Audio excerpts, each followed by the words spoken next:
دیواره کمی جلو هست. هوار ضربه رو قشنگ میزنه ولی توپ از کنار دروازه به بیرون میره. علیرضا محمد خطا به روی علیرضا محمد. ضد حمله برای تیم پرسپولیس، یه ضربه چیپ و توی دروازه گل دوم برای پرسپولیس. کرانچا رو ببینید که چقدر خوشحاله.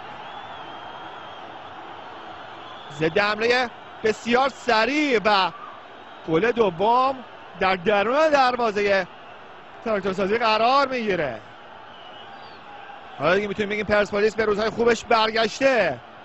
هرچند در نیمه اول خوب بازی نکردن اما در نیمه دوم جبران کردن و در نتیجه گیری هم عالی عمل کردن.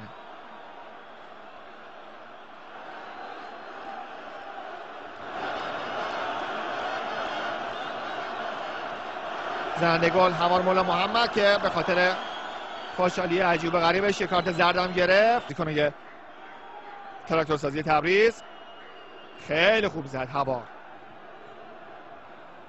یه لحظه تصمیم گرفت دروازه بیرون بیاد. رودباریان دید فایده ای نداره تا برگرده دیگه توپ درون دروازه‌اش بود.